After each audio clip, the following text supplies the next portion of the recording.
৯ই December আমার বিবাহবার্ষিকীর দিন সকাল সকাল উঠে চলে গেলাম বড় মার দর্শনে। সকালবেলা ৭টায় বেরিয়েছিলাম, সকালের এই মিঠে রোদ মেখে চলে গেলাম। যাওয়ার পথে মাঝখানে একবার দাঁড়িয়েছিলাম টি ব্রেকে। তারপর চলে গেলাম সোজা চুঁচুড়া ফেরিঘাটে। ওখানে যদিও বাইক পারাপার করা যায়, কিন্তু আমরা আর বাইক নিয়ে যাইনি, বাইকটা ওখানেই জমা রেখে আমরা ফেরির টিকিট কেটে ওখানে লাইনে দাঁড়িয়েছিলাম। তারপরে ফাইনালি আমাদের লঞ্চ ছাড়ার সময় হয়ে গেল। কি দারুণ লাগছিল সকালবেলায় এই গঙ্গার ধারে গঙ্গার ঘাটেতে।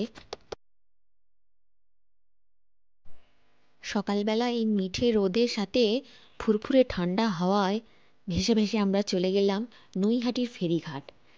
এই ঘাট সবসময় আমি ভিডিওতেই দেখেছি, কোনোদিনও আসার সুযোগ হয়নি।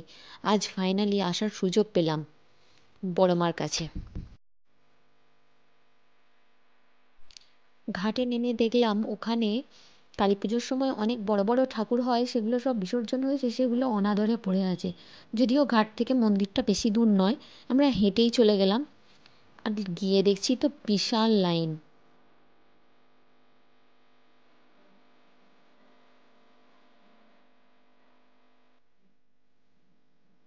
যদিও লাইন কন্টিনিউয়াসলি এগোচ্ছিল, তাই বেশিক্ষণ দাঁড়াতে হয়নি। ভেতরে যদিও ছবি তোলা মানা, তবুও আমি টুক করে লুকিয়ে লুকিয়ে দুটো ছবি তুলে নিয়েছি। তারপর আর কি, পুজো দেওয়া হয়ে যেতে ব্রেকফাস্ট করে সোজা বাড়ি।